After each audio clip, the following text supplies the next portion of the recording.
Hola amigos, soy Manuel Ávila y esto es Espiritualidad y Ciencia.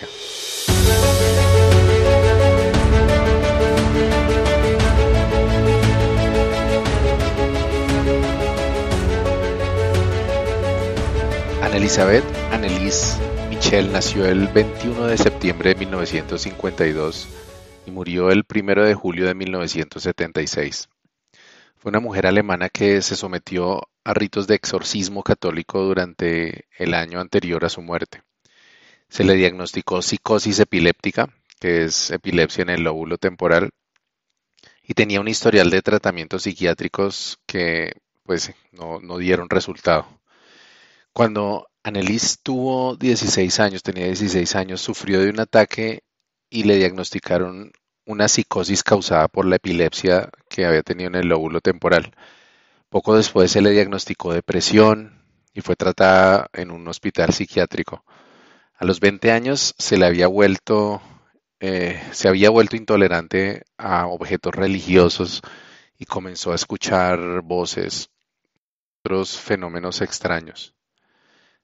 La condición de esta muchacha empezó a empeorar y a pesar de los medicamentos que recibía, se volvió suicida y empezó a mostrar otros síntomas adicionales para los cuales también tomó otros medicamentos y durante 5 años de tratamiento sin tener efectos positivos, sin mejorar, Anneliese y su familia se convencieron de que ella estaba poseída por un demonio. Como resultado, su familia acudió a la Iglesia Católica para que le hicieran un exorcismo. Aunque al principio la Iglesia se negó, después de muchas dudas, 2 sacerdotes obtuvieron el permiso del obispo local para finalmente, en 1975, comenzar a realizar sesiones de exorcismo. Y los papás de la niña dejaron de consultar a los médicos a partir de ese momento.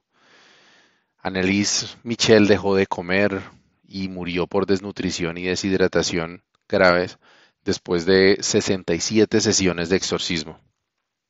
Los padres de Michel de la chica Michel y los 2 sacerdotes católicos romanos que practicaron los exorcismos fueron declarados culpables de homicidio por negligencia y los sentenciaron a 6 meses de cárcel, que después se redujo a 3 años de libertad condicional y una multa. Este caso es conocido mundialmente por haber sido el que inspiró la película de 2005, El exorcismo de Emily Rose. Y aunque pues la película no es exactamente la historia, pero está basada en la historia de Anneliese Michel. En junio de 1970, 5 años antes de la muerte de esta chica, Anneliese sufrió un tercer ataque epiléptico en el hospital psiquiátrico donde se encontraba. Y por primera vez le recetaron drogas anticonvulsivas, incluyendo una llamada Dilantin, que no consiguió aliviar el problema. Y cuando ella estaba a punto de tener estos ataques, ella decía que veía caras demoníacas y que después empezaron a presentar en otros momentos del día. Ese mismo mes que ella tuvo el tercer ataque, le recetaron otro medicamento que es similar a la clorpromacina y que se utiliza en el tratamiento de psicosis, incluyendo también la esquizofrenia. Después de eso, en 1973, Anneliese sufrió de depresión, comenzó a alucinar mientras rezaba y con frecuencia se quejaba de oír voces que le decían que estaba condenada y que se iba a podrir en el infierno. El tratamiento de esta chica en un hospital psiquiátrico no consiguió mejorar su salud y su depresión empeoró aún más. El tratamiento a largo plazo que le habían formulado tampoco mejoró las cosas y cada vez más pues su familia y ella se frustraban por procedimientos médicos. Tomando drogas farmacológicas durante 5 años, finalmente Anneliese terminó volviéndose intolerante a lugares y objetos sagrados y no podía ver, por ejemplo, crucifijos porque entraba en pánico. Esta trastornada joven fue a San Damián, cerca de donde vivía, con un amigo de la familia que organizaba regularmente peregrinaciones cristianas. Y y el acompañante que iba con ella pues llegó a la conclusión que estaba sufriendo una posesión demoníaca porque no podía pasar por delante de un crucifijo, no podía beber agua de un manantial sagrado, de agua bendita, y esta chica le dijo a su acompañante que no podía entrar en el santuario. Se acercó tratando de hacerlo con mucha vacilación y luego dijo que la tierra ardía como el fuego y que no podía soportarlo. Luego tuvieron que darle la vuelta al santuario para, para no pasar muy cerca. Y mientras pasaban, miró a la gente que estaba arrodillada en el pequeño jardín alrededor de esta iglesia, pero le pareció que mientras rezaban estaban rechinando los dientes. Llegó al borde de ese pequeño jardín y tuvo que regresar.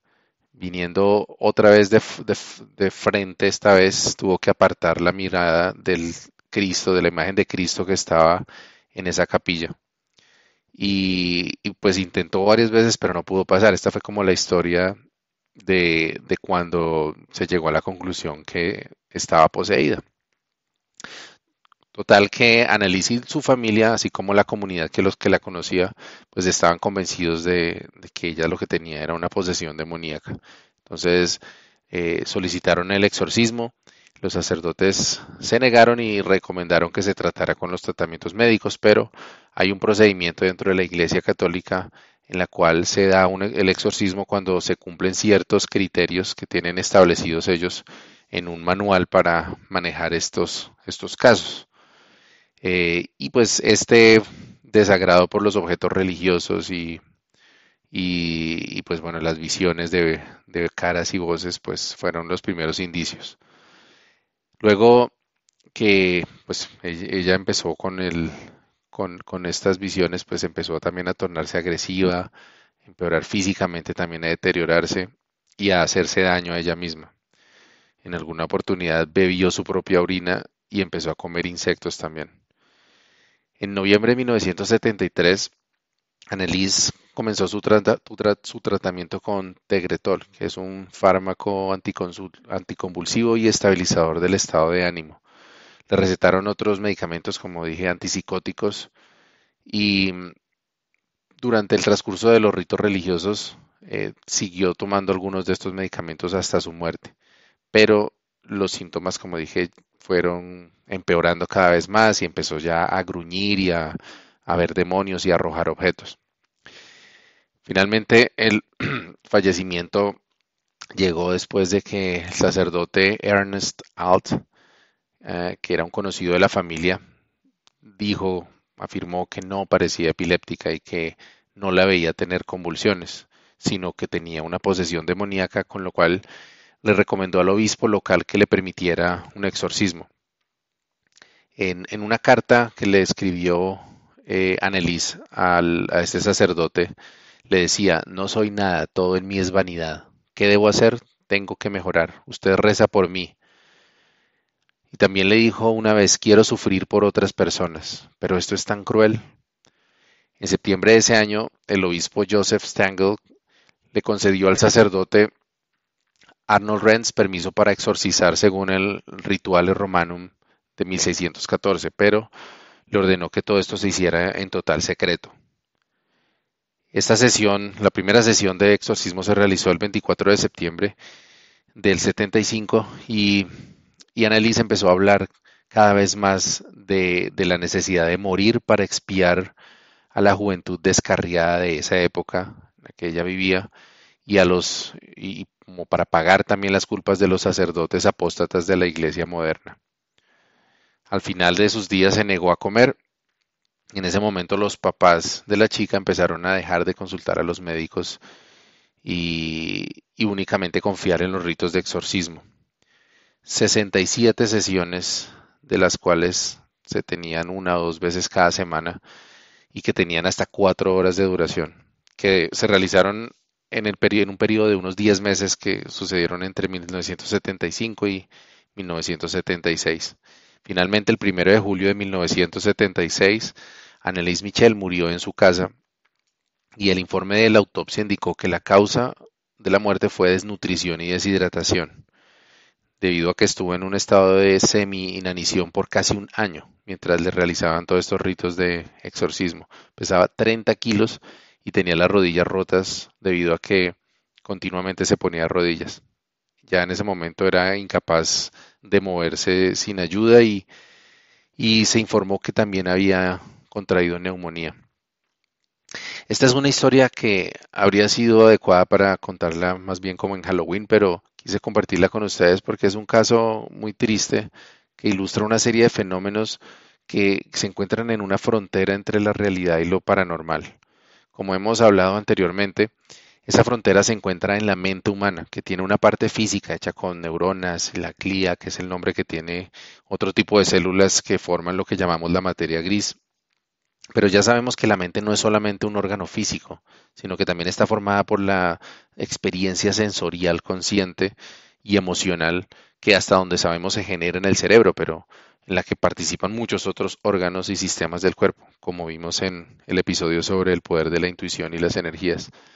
En varios episodios me he referido a la mente como un mundo paralelo a la realidad física, que de forma análoga como al software de un computador es tanto o incluso más real para nosotros que el mundo físico que nos rodea, por la sencilla razón de que la conciencia existe precisamente en esa parte sutil o etérea de la mente. En un computador esto está muy claramente definido porque podemos ver el campo de acción del hardware, que es la parte física del sistema, y podemos también ver muy claramente cuál es la parte que corresponde al software, que es la parte como intangible. Por eso existen especialistas que se dedican a diseñar, fabricar y reparar los elementos físicos de un computador, como puede ser la tarjeta madre, el procesador, el disco duro, la memoria, y otros especialistas que hacen lo propio con el software, que digamos en el caso de lo primero, la parte física serían los ingenieros y técnicos de semiconductores y microelectrónica, y en lo segundo, que sería el software, los ingenieros de sistemas, desarrolladores, técnicos informáticos. En la mente humana la cosa no es tan clara. La parte física de nuestro cuerpo lo estudian los médicos, neurólogos y otros especialistas que cada vez logran más avances en el tratamiento de enfermedades como tumores, infecciones, epilepsia y algunas enfermedades neurodegenerativas que aún todavía no comprendemos del todo, pero que estamos estudiando como el Alzheimer y el mal de Parkinson. Pero la parte intangible también tiene personas que están dedicadas a estudiar y a cuidar, que serían los psicólogos, psicoanalistas, y en su parte más misteriosa, pues nosotros los espirituales, las religiones, los coach y muchos otros que tratan de darle sentido a la vida y ayudar a resolver el drama de la existencia. Sin embargo, a diferencia de la ciencia de los computadores, en la medicina humana surgió una especialidad que se mueve en los dos mundos, que trata de encontrar el origen físico de las enfermedades mentales y brindar una aproximación científica a los fenómenos más oscuros de la mente, de tal forma que puedan curarse con métodos igualmente científicos. Estamos hablando de la psiquiatría. La palabra psiquiatría proviene de las palabras griegas psique y atreia, que textualmente quiere decir curación del alma, y como especialidad médica se dedica al estudio de los trastornos mentales de origen genético o neurológico para prevenir, evaluar, diagnosticar, tratar y rehabilitar a las personas con trastornos mentales y asegurar que sean autónomas y que el individuo se pueda adaptar a las condiciones de su existencia. Este campo de la ciencia, que pues pareciera que hubiera estado siempre, en realidad es relativamente nuevo. Apareció apenas en el siglo XVIII como un área de estudio científico. Y la medicina solamente vino a aceptar formalmente la práctica psiquiátrica en el siglo XIX. Y hasta el siglo XX los enfermos mentales todavía eran recluidos en manicomios y les daban tratamientos morales, entre comillas, que tenían como fin disminuir su confusión mental, como se consideraban algunas de estas enfermedades. Gracias a muchas películas que hemos visto, tenemos presente que en el siglo pasado la terapia común, más común para muchas enfermedades mentales como la depresión, la esquizofrenia o la psicosis, eran las terapias de electroshock. Muchos creen que esto se hacía por ignorancia de la química del cerebro, y en cierto modo así era, porque al principio no se sabía ciencia cierta qué ocurría en el cerebro, pero lo cierto es que en muchos casos la terapia de electroshock sí ayudaba a mejorar el diagnóstico de los pacientes. Lo que probablemente no sepas es que la terapia electroconvulsiva, que es el nombre técnico de los electroshock, todavía se utiliza y se administra a más de 1 millón de pacientes alrededor de todo el mundo cada año. Además, estudios recientes han mostrado que la razón por la cual la terapia de electroshocks es útil más allá del efecto placebo tiene que ver con que estimula la producción de químicos que cuando se presenta escasez de estas sustancias químicas se puede producir o favorecer la formación de las enfermedades que mencioné, que se tratan con electroshocks. También es posible que los electroshocks causen que se generen nuevas neuronas y que se creen nuevas conexiones neuronales, lo cual termina mejorando el funcionamiento de áreas del encéfalo que puedan no estar funcionando correctamente. En cualquier caso, esta terapia hoy en día se considera casi un último recurso ya y solamente se recomienda en casos de depresión severa y algunas manías, cuando ya la terapia farmacológica no ha tenido éxito. Y entonces vamos a hablar ahora de los fármacos, que es un punto importante. Esta es la principal herramienta de la psiquiatría moderna, los fármacos o también terapia biológica, como se le conoce oficialmente. La historia de los medicamentos psiquiátricos es anterior a la propia psiquiatría, porque incluso culturas prehispánicas y aborígenes de todo el mundo conocían los efectos benéficos de ciertas plantas y hongos, generalmente consistentes, que contenían sustancias psicotrópicas para tratar enfermedades mentales, aun cuando éstas todavía no fueran consideradas como tales, sino manifestaciones espirituales. Más adelante volveré a tocar este punto que nos va a acercar más a la visión espiritual de la psiquiatría. Desde el punto de vista científico moderno, la investigación con psicofármacos es relativamente reciente también. Apenas a mediados del siglo XX se empezaron a explorar químicos que digamos se utilizaban ya previamente como el litio, que ayudaba a pacientes con depresión o con esquizofrenia y trastorno bipolar, y se empezó a estudiar con profundidad apenas en el siglo XX la química del cerebro, entre otras que es uno de los aportes al mundo de nuestro famoso científico Rodolfo Ginás. Eh, y con esto se empezó a teorizar y luego a ensayar clínicamente compuestos químicos generalmente sintéticos para compensar las deficiencias o desbalances químicos que se asociaban a ciertas enfermedades mentales. Uno de los primeros y más importantes descubrimientos en este campo fue la clorpromacina, que se empezó a utilizar en la década de los 50 como terapia para la psicosis, que esto es también uno de los medicamentos que le suministraban a Annalise Michel en la historia que narré. Así poco a poco se empezaron a reemplazar con medicamentos la reclusión de pacientes en hospitales psiquiátricos o incluso el uso tan extendido que había de la terapia de electroshocks. Y la terapia farmacológica moderna que viene evolucionando de allí ya incluye un vademecum amplio de antidepresivos como la fluoxetina, el citalopram, la sertralina, también ansiolíticos como el clonazepam, el apralosam, estimulantes antipsicóticos, estabilizantes de ánimo, medicamentos para el déficit de atención, que ahí es famoso el Adderall, que utilizan mucho los estudiantes para dar más rendimiento académico y para poder pasar noches sin dormir, y la Ritalina, que es la que famosamente le querían aplicar a Bart Simpson, entre muchos otros medicamentos. El problema con la psicofarmacología es que ninguno de estos medicamentos de origen químico es efectivo en todas las personas en todas las ocasiones. Y todos los medicamentos tienen efectos secundarios que varían en intensidad de persona a persona. Debido a esto, muchas personas experimentan efectos secundarios que en algunos casos pueden llegar a ser peores que la enfermedad misma que se está tratando. Este fue el caso del profesor Jordan Peterson, a quien he referenciado ya en un par de episodios, el de la regresión y en orden y limpieza en tu vida, quien lleva años combatiendo un grave cuadro de ansiedad y que hace poco tuvo que ser hospitalizado porque creó dependencia a la benzodiazepina, que es un medicamento que se utiliza para tratar la ansiedad, el insomnio y otras patologías psiquiátricas. El propio Peterson narró que no solo la benzo, como se le llama coloquialmente a ese medicamento, le generó una fuerte dependencia química, sino que no lo ayudó en lo absoluto para la ansiedad. Estos casos son poco frecuentes, pero no tanto como se desearía. En 2015, Peter Grudge, un profesor del Centro Nórdico Cochrane de Dinamarca, afirmó que estas drogas pueden ser más dañinas que beneficiosas y dijo que las drogas psiquiátricas matan a más de medio millón de personas mayores de 65 años cada año. Ghosh también cree que las muertes relacionadas con los medicamentos psiquiátricos no son reportadas como tales, como causa del fallecimiento.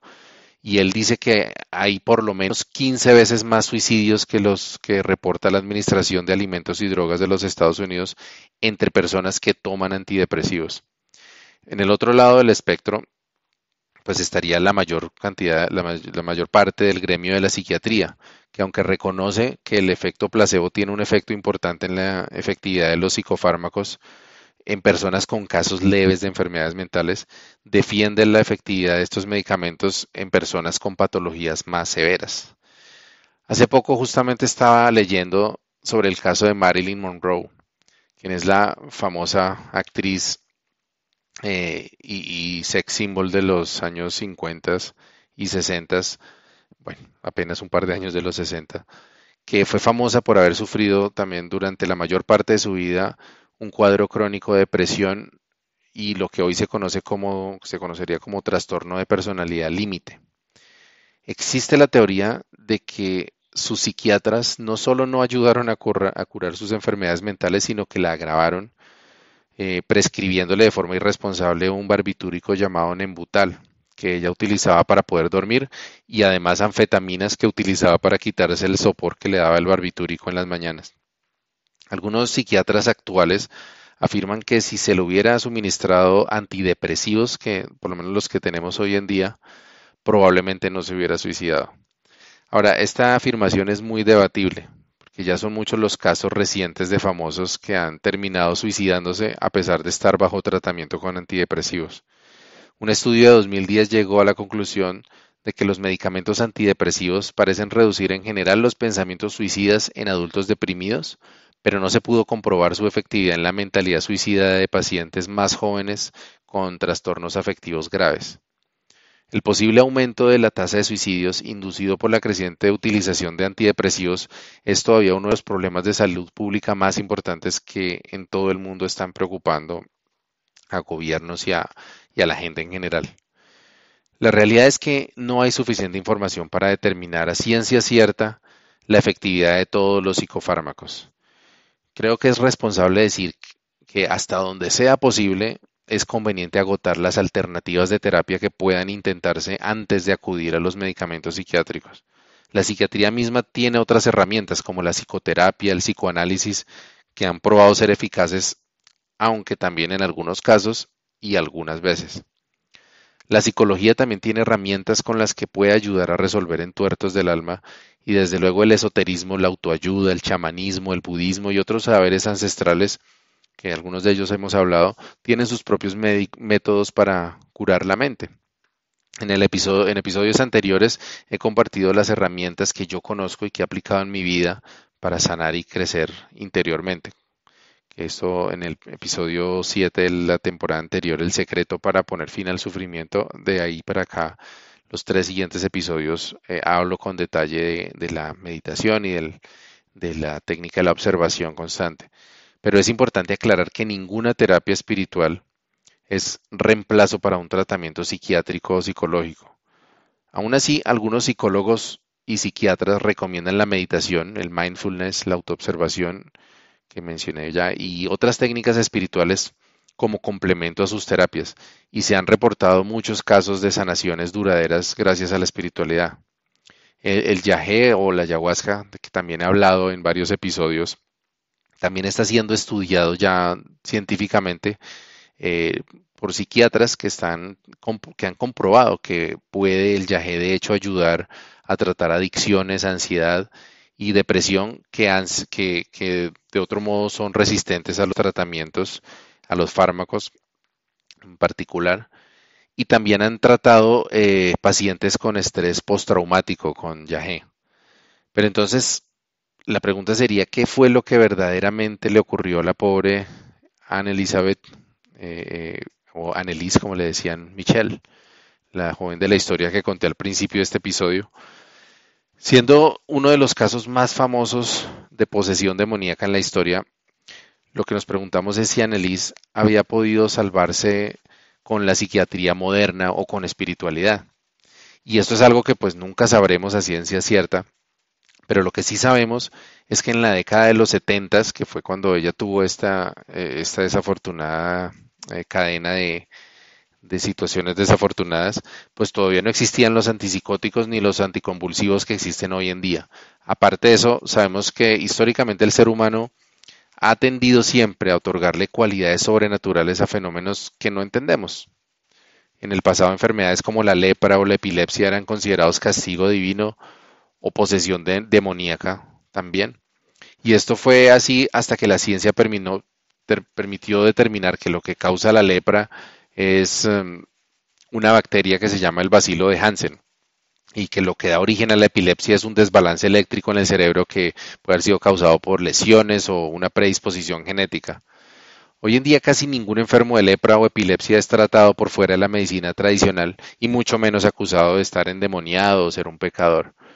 Con las enfermedades mentales es mucho más complicado porque no existe una sola causa que las genere. Eso es una mezcla de predisposición genética, condiciones en el entorno, incluso durante la gestación, eventos traumáticos de la infancia, mala alimentación, heridas emocionales, estrés, aislamiento, malas relaciones familiares, frustraciones, apegos, de lo que hablamos ya en otro episodio, y muchos otros factores. Y tampoco existe una sola forma en la que se manifiestan las enfermedades mentales, porque cada persona, dependiendo de su formación, de su cultura, religión y otros factores, puede mostrar sus síntomas de formas muy diferentes. Además, en el espectro de las enfermedades mentales existen todos los matices, desde casos muy leves que apenas pueden considerarse como parte de esa caracterización, hasta casos crónicos y de alta gravedad. El caso de Annelies era claramente un caso grave de esquizofrenia, que es ya conocida y documentada como eh, la tendencia a tener visiones, alucinaciones, disociación, aislamiento social, catatonia, insomnio desenfrenado y arrebatos violentos. Eso hay muchos casos similares. Y también no podemos saberlo a ciencia cierta, pero habría que tener presente que Annelies empezó a tener síntomas demoníacos precisamente el año en que se estrenó la película El Exorcista. Aunque no se sabe si ella vio la película, pero los testimonios de Annelies de sentirse maligna, de ser el demonio, de estar poseída, son frecuentes en pacientes con esquizofrenia, como lo conté en, y como lo conté en los episodios anteriores sobre mi exorcismo con el yagé y mi descenso al infierno, yo mismo he experimentado esas sensaciones de ser el demonio, de tener la maldad dentro durante trances con la ayahuasca. Annelies Michel provenía de una familia muy religiosa y durante su niñez tuvo que atravesar por un drama muy difícil cuando su hermana mayor murió, teniendo ella tan solo 8 años. Aparentemente, la mamá de Annelies siempre se sintió culpable por la muerte de la niña, y Annelies creció con la idea de que tenía que hacer penitencia para librar a su mamá del pecado de haber dejado morir a su hija. Y fueron varios los años de oraciones, sentimiento de culpa y sugestión también leyendo constantemente sobre el pecado, sobre el demonios, castigos divinos, y todo esto fue quedando en el subconsciente de la niña que a los 16 años empezó a tener convulsiones que pudo haber provenido también de otras afecciones de salud y que fue cuando fue diagnosticada con epilepsia. Recientemente se ha demostrado a través de investigaciones científicas que hay una fuerte relación entre epilepsia y esquizofrenia y otras condiciones mentales. Es famoso el caso de Fyodor Dostoyevsky, el famoso escritor que sufría de un caso extraño de epilepsia que se llama o que llamaban epilepsia extática y que hacía que durante sus convulsiones este autor experimentaba revelaciones místicas y estados de éxtasis o también como de arrobamiento religioso.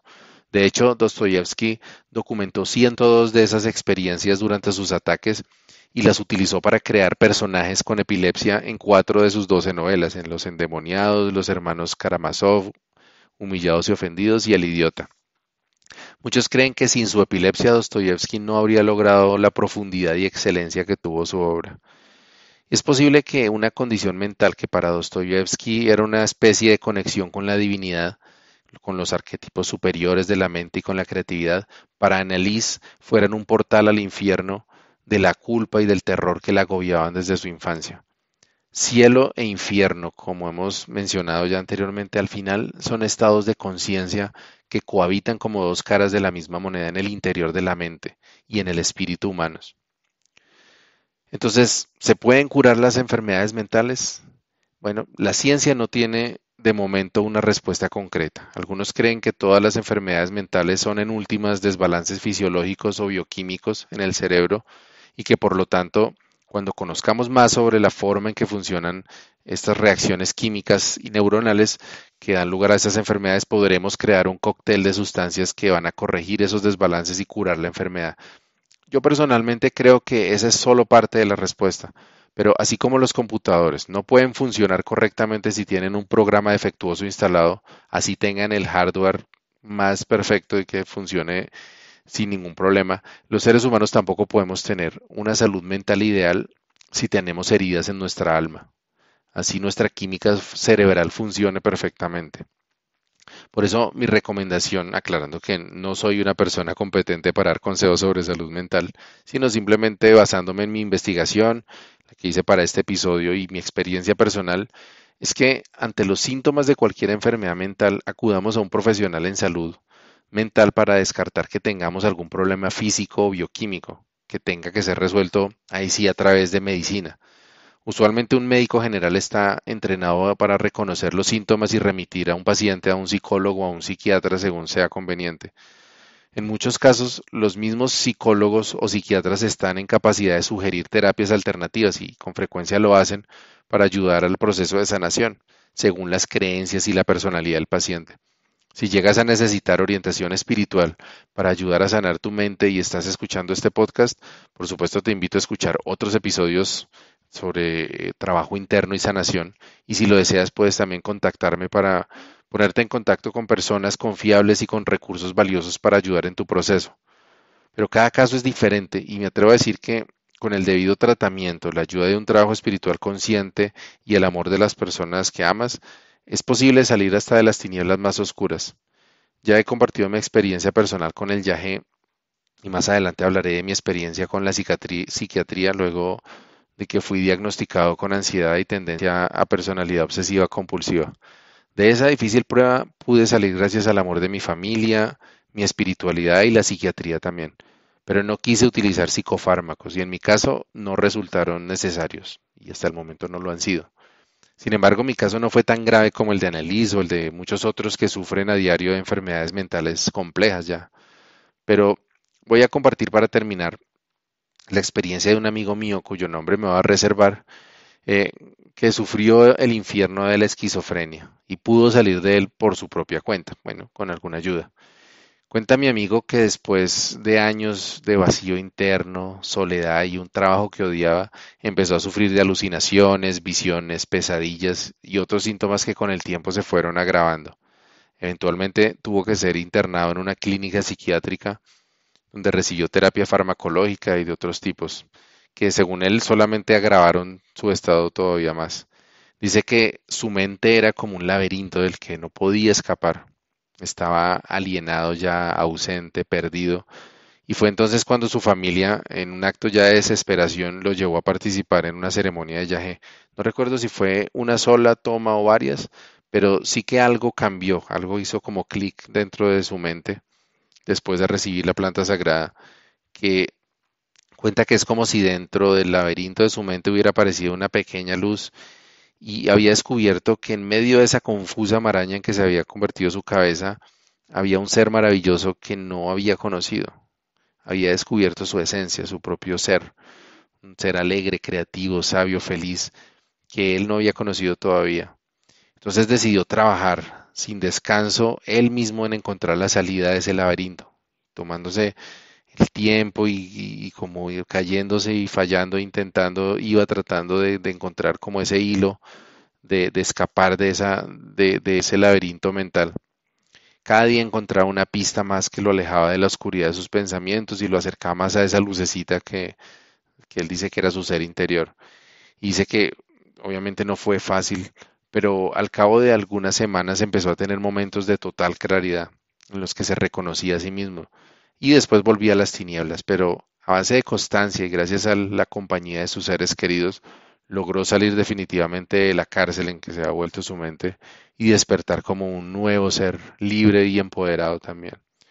Hoy en día, mi amigo es un admirable chamán, músico, pintor y sanador que dedica su vida al arte y a ayudar a otros que como él también se encuentra, pues que como él estuvo, se encuentran perdidos en esa noche oscura del alma. Entonces, para responder a la pregunta de si se pueden curar las enfermedades mentales, yo creo que sí, creo que con los recursos científicos y espirituales que tenemos hoy en día, tal vez Marilyn Monroe, Annelise Michel se habrían podido salvar, no lo sabemos. Pero aún más importante, creo que millones de personas que hoy en día sufren en silencio pueden encontrar una cura. Ojalá podamos hacerles llegar ese mensaje a todos ellos. Por cierto, si no lo han hecho, les recomiendo que se vean la película Soul de Disney y van a encontrar muchas claves de lo que hablé hoy y en otros episodios anteriores. Un abrazo del alma.